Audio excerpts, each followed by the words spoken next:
we have Carlos Gmez. We invite him for the first time our Charla with Casa Soñada and Elizabeth Ramirez. And we invite the president of the Hispanic Chambers of Commerce, our first interview. So welcome. Well, thank you, Elizabeth. I'm truly honored to be the first person on your show. So thank you. Yeah, I'm honored too to have you over here. And not only that, today I just want to celebrate 15 years. Carlos as the president of the Hispanic Chambers of Commerce. Well, and what's really special about that, thank you for that. What's really special about that is we started the same day 15 years ago. So yes. This is our quinceañera. This is our quinceañera. Yes. So we celebrate, I think last time that we celebrated was like 10 years ago. We did. We took a picture together at the office, celebrating together. So yes. Nice. So yeah, it's been a nice journey together, and we're in two separate industries, but at the same time we're connected. Yeah. So it's been, thank you for being there for the chamber and for me. We have here el presidente de la Cámara de Comercio Hispana, porque vamos a hablar un poco sobre eso. Okay, I have some questions for you. Sure. And right now I'm here because I want those questions. I know many people in the Hispanic community wants to know this. Yes. And the first question that I have for you, and I'm going to tell this one in Spanish. Okay. And I know you got it there. Es this one. Carlos, ¿cómo empezó su trayectoria hace 15 años? Y cuéntenos algo de su historia. That's a very good question. I wonder, I was very, very, I'm someone who believes in servant leadership. I believe that as a professionally and personally, that you serve others.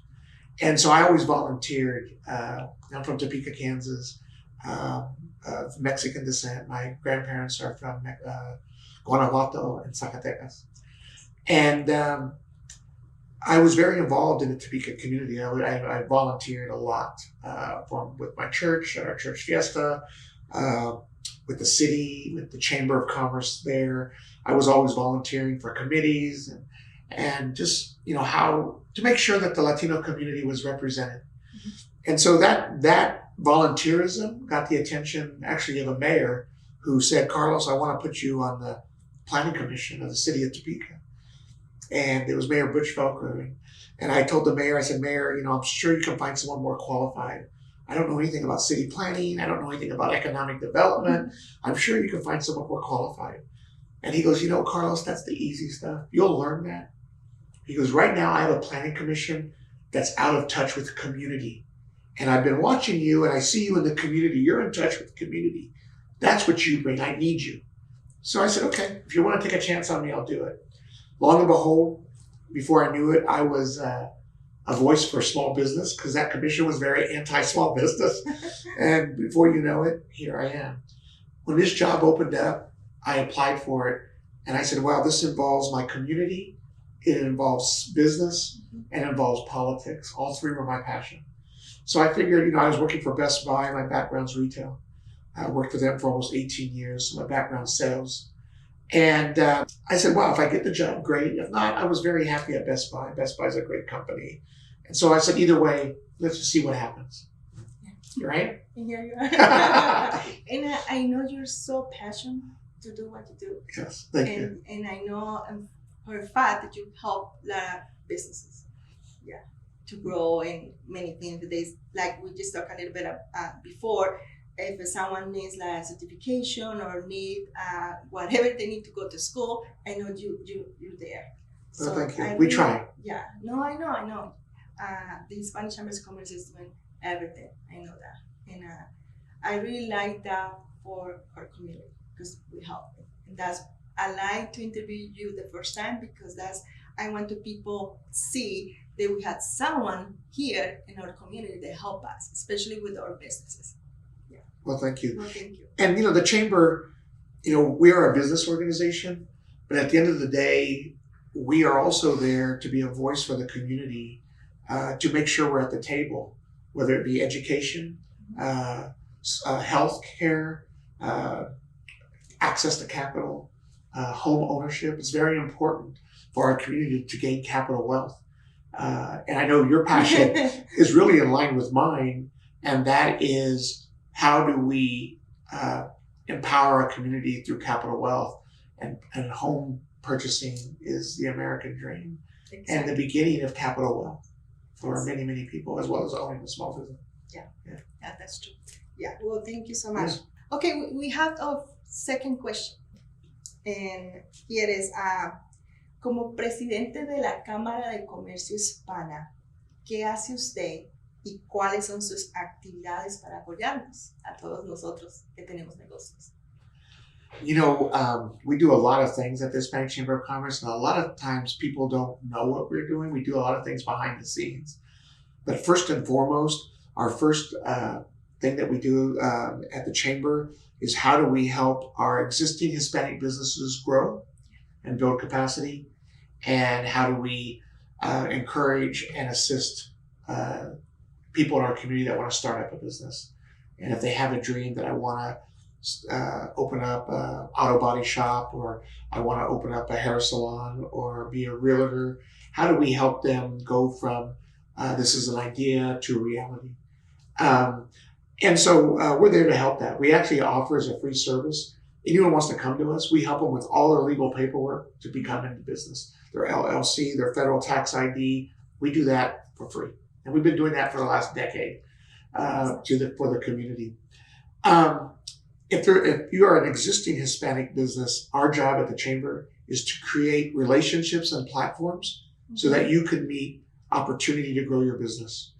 At the end of the day, business is about relationships, and business is about people knowing who you are, what you offer, and because if you know, and ultimately people do business with who they are. But if they don't know you, they can't like you. So our job at the Chamber is to highlight Hispanic businesses, business owners, celebrate their success stories, and so people know. Introduce them to corporate America, introduce them to government opportunities, government programs. The list goes on. Another hat we wear is in the political arena. We actually lobby. We lobby on the behalf of small business. We lobby on behalf of for immigration reform. We have members that are from all over Latin America. So when the hurricane hit Puerto Rico, we were lobbying for Puerto Rico to make sure they get funding to assist the our Puerto Rican families and friends. The list goes on. The United States, you know, we're a world power, and we influence all around. We have influence all over the world.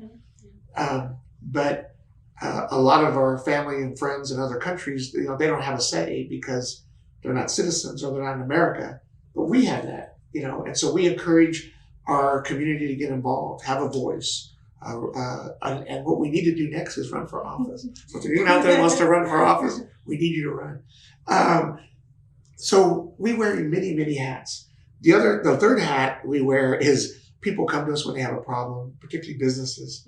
And we may not, if it's a non-business issue, we're there to help businesses, but people may have another issue that's not business. We connect them. You know, hey, that's not what we do, but let's connect you to the Guadalupe Center, or let's connect you with El Centro, because they'll be able to assist you. Because there's so many great organizations out there like those that are helping. That can help. Yeah. I know that. And something else that I really like, and I know other business that when they have the new open. So you got something in particular that make us like feel so much happier that day, because it's the first time when you have a business. The Hispanic Chambers of Commerce can say this, that we can cut the ribbon. So yeah, this is like I did it twice, 2 times with the Hispanic Chambers of Commerce, and I feel that day I feel like amazing that the Hispanic Chambers of Commerce, you know, all Carlos Gmez team helping, and they make us feel like great and feel like we have like a big business, like as an entrepreneur, you know. So that's just wonderful. I really like what you do over there. Well, thank you. And you know what? You know, people think, you know, Carlos, I'm not the chamber. You're the chamber. You're a member. The chambers is the members. I have a great team, a great staff. We have a great board, and they're a working board. And we have great members that are passionate about helping each other. And, we're a family. It's La Familia. La familia. And La familia ayudándose juntos, helping each other. we help each other, and that's the Latino culture. And so we're very, very fortunate that we have great members like yourself. And when someone opens up a business or they have an anniversary or an expansion, we're there. We're there to celebrate. We're there to support. Because at the end of the day, if we don't support and celebrate each other, shame on us. But that's the way. And the good thing about doing all this with the business is, like you said before, everything in business is about relationships and networking. It is. And this is something that sometimes in one of those, when I go to an open a business and the ribbon cutting, I can meet with someone that maybe in my business I need to talk, like a financial person or a CPA, or if any another person with other business, or maybe in a restaurant, there's someone that I need to have a buffet for my daughter's wedding. Yes, so we can find out and networking with so many people. That's very helpful. A lot of times people think only one layer. And here's what I tell people. They go, well, Carlos, I'm too busy to come to maybe a business after hours or ribbon cutting. But they don't, to your point, Elizabeth, who's at that ribbon cutting? Everyone knows somebody that is looking for a service or product that you offer. And so sometimes we just look at, this is one time someone told me, Carlos, all you see is insurance agents and financial advisors at chamber events. Okay, let's just say that's true, which we have more than that. Yeah. We have business owners in all categories. But let's just say that's true. Who is in that financial planner or that insurance? Who is their book of business? And if I can build a relationship with them, they're going to do referrals to me, whether it's to buy a home, whether it's to buy, another service, a tree cutting service, a lawn service, what have you. Landscape, what have you. It's about building relationships. A lot of times people don't think multi-tiered. They just think, well, that person that's not my customer. Well, maybe they know a customer for you. Exactly. So let's build a relationship with that person. So I get referrals. And by the way, the most important thing is, how do I help that person? Because if I can help someone else, guess what? They're going to want to help my business. And the chamber is just a great place that people want to help each other, and people refer business to each other. That's the key. Everyone knows somebody. Well, thank you. Yeah, that's right. Yeah. Well, I have our third question here. ¿Cuánto ha crecido la comunidad hispana en Kansas City y qué beneficios podemos tener en cuanto a este crecimiento en el área metropolitana? Esa es una super pregunta. This is a big question, and I love this question. I really want to know about this. Well, here's the exciting thing. Time is definitely on our side as a community. We are not only the fastest growing demographic in the country, mm-hmm. We're the fastest growing demographic in Kansas City. And we just the census, the results are just coming out. The full results haven't completely come out yet, so I haven't seen the new numbers yet. So I'm waiting till the final results come out. But let's talk about prior to the census. We were, the last census, we were 60% of the growth of Kansas in population. We were 80% of the growth of Missouri. Kansas is actually a larger Hispanic community than the Missouri side, but Missouri is growing at a faster rate as a state. If you look at the 6 counties that make up the Kansas City metro, Johnson County is actually the fastest growing. And people would not expect that. No. People would think Wyandotte or Jackson County, KCMO. I'm pretty impressed. Johnson County is the fastest growing, highest percent demographic. And I think this new census will even show it higher. This new census should show that we're the majority population of Olathe. This new census will this is one thing that people don't realize. Wyandotte is the highest percent of population. So Hispanics are the majority in Kansas City, Kansas, okay?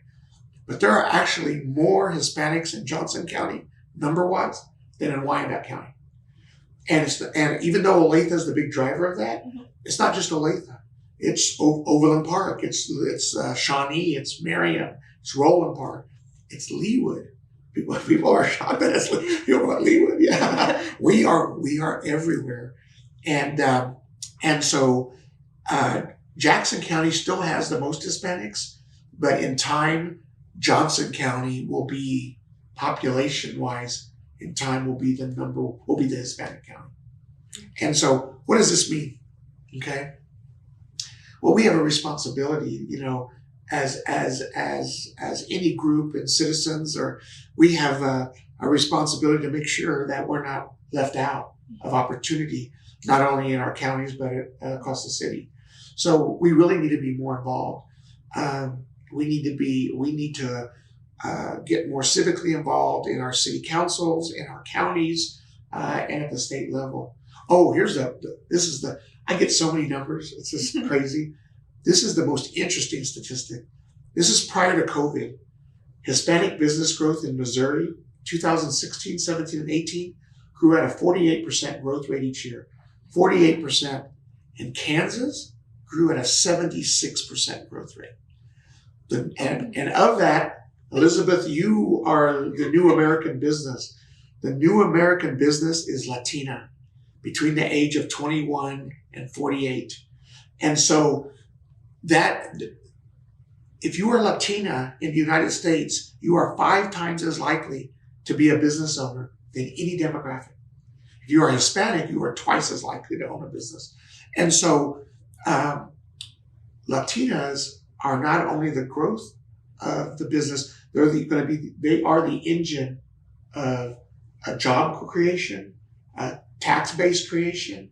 And so the responsibility now is, let's have a voice and let's get involved and let's make sure that we have access to capital, access to education, and access to healthcare.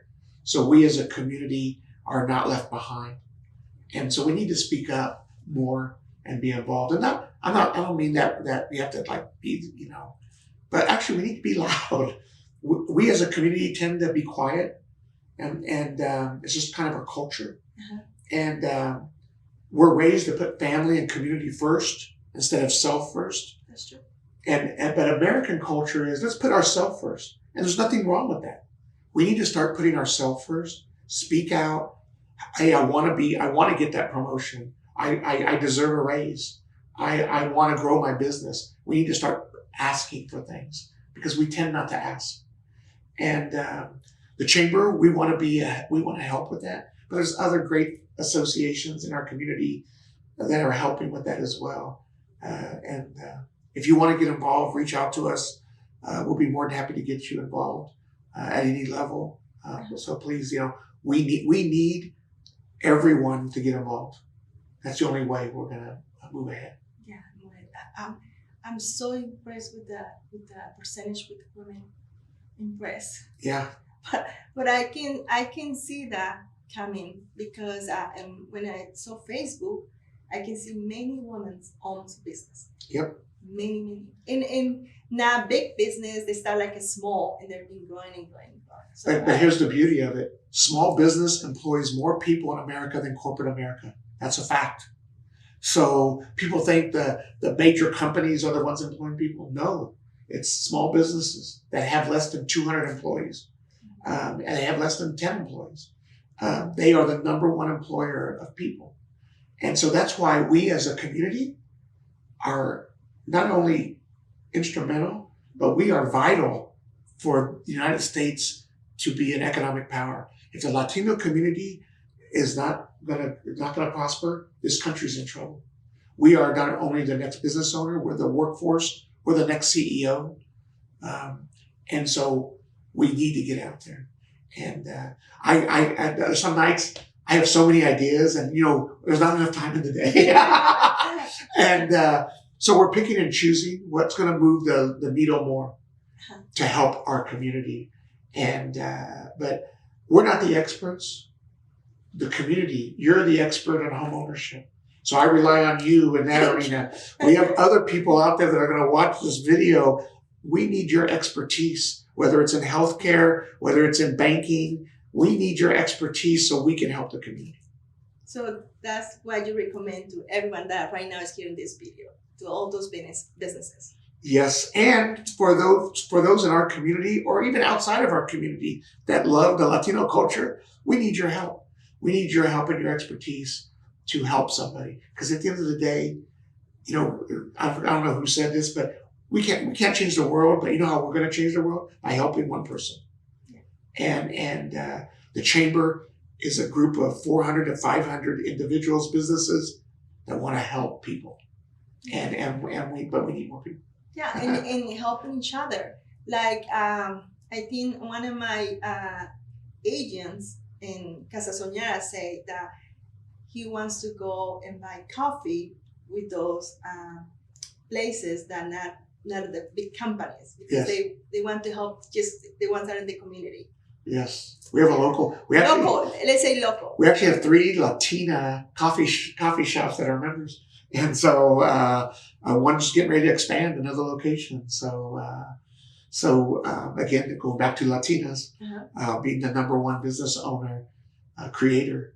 I have so many ideas, like you said. I don't have the time to do it sometimes. I want to say something before we leave. You know what I admire about you, Elizabeth, and what has inspired me, and I'm going to have you do a luncheon hour, is your vision board. Yes. When I first met Elizabeth, I went into her office and I go, "What's this?" And I saw a picture on the wall, and there was I forgot what car was there. There was a house. There was a ribbon cutting. Mm-hmm. And when you first started your business, you wanted to have a ribbon cutting, and that vision board was, it's what you want to see yourself achieve. And you achieved everything on that board. And I know you have your staff do that every year. Every year. But and I love it. You know what? It is so true. And I think sometimes, you know, as humans, we kind of even stifle our own dreams. Like, oh, I'll never be able to achieve that, or I'll never be able to own that. Well, why not? But if you see it every day, you know, this is why when we work with young people with our foundation, a lot of high school kids, college students, and sometimes these kids will say, "Well, Mr. Gomez, I don't think I'll ever be able to do that." Well, you know what I tell them? If you can't see yourself as a doctor, or if you don't see yourself as a business owner, no one else will. So it starts with the individual believing it, because if you don't believe it, it won't come true. And that's what I've always admired. And you know what? I'm going to do a vision board. I got to do it this year. I think I'm going to send you a text message to remind you. I'll send you a picture. Okay, you have to do this, guys. Yes, because we all want to move to that next level, and sometimes it's not necessarily materialistic things. It's just self-fulfillment that I was been able to achieve. Yeah, and this growth. And when you do those vision boards, you dream. Yes. And that's the good thing. You dream about what you want. And the universe conspired. Yeah, and not only that, and then you move yourself to do what you need to do to get in those, you know, those goals, those achievements. Yeah. Yes. I've always, and I've seen when I go in your office, that vision picture changes, and every year it changes, and you're gonna see everyone in my team, they have their own vision board, and we put it over there so they can see. No, and that's incredible, because your mind sees it every morning, and you then program yourself that I can do this and I will do this. Yeah. Well, so that's fun. Congratulations on your 15 years, and it's been great to see your business grow. I remember when we first met, and years ago. Yes, I remember we've had so many great times of meetings, and you know what? The best is yet to come for both of our organizations, for your business and the chamber. Exactly. And I'm so glad to have you today here. And congratulations on 15 years. We have those balloons for you. Well, thank you. Yes. Thank you. Hey, we got to do a cheer. This is coffee. Cheers. But the next 15 years, Colombia.